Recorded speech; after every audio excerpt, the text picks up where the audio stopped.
গ্রামের বাড়ি থেকে ঢাকায় আসার সময় আমার আম্মা একটি দেশি মুরগির মাংস সুন্দর করে কষিয়ে অর্ধেক রান্না করে ঝোলটা কমিয়ে বক্স করে দিয়েছিল।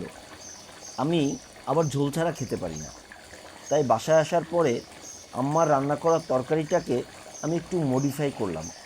মানে আমি আবার একটু তরকারি এবং ঝোল টোল অ্যাড করে একটু নতুন করে রান্নার মতো প্রসেস করলাম। তো চলুন বন্ধুরা, আপনাদের দেখাই। আমি পরিমাণ মতো পেঁয়াজ, হলুদ, মরিচ, মশলা এবং মুরগির যে মশলাটা আলাদা আছে তীরের, ওটাও ইউজ করছি আমি। সব কিছু দিয়ে পানি টানি দিয়ে যখন পেঁপেটাকে সিদ্ধ করা হয়ে গেছে, তারপরে বক্সে রাখা সেই খাবারটাকে আমি এই ঝোলালা তরকারির মধ্যে দিয়ে দিলাম, দিয়ে একটু ঢেকে দিলাম। যখন ঝোলটা গরম থাকলো, তখন এই বক্সের রান্নাটা আস্তে আস্তে গরম ঝোলের সাথে অ্যাডজাস্ট হয়ে যাবে। যখন অ্যাডজাস্ট হয়ে যাবে, তখন আমি একটু হালকা নাড়াচাড়া দিয়ে তরকারিটাকে আরও ভালোভাবে মশলাটাকে মাখিয়ে তরকারিটাকে এমনভাবে রাখবো বা রান্না করব, এবং পরিমাণ মতো ঝোল রেখে যখন নামিয়ে ফেলবো, তখন মনে হবে যেন সদ্য রান্না করা মুরগির মাংস, এবং এটা খেতে খুবই ভালো লাগে।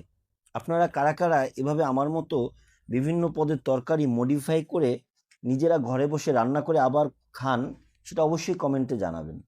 আর আমার এই রান্নাটা কেমন লেগেছে, কালার সব কিছু অবশ্যই কমেন্টে জানাবেন। আর আপনারা জানেনই তো, আপনাদের কমেন্টই হচ্ছে আমার ভিডিও তৈরি করার অন্যরকম একটা উৎসাহ। তাই যাদের ভালো লাগে অবশ্যই লাইক কমেন্ট করবেন এবং শেয়ার করবেন। ধন্যবাদ সবাইকে।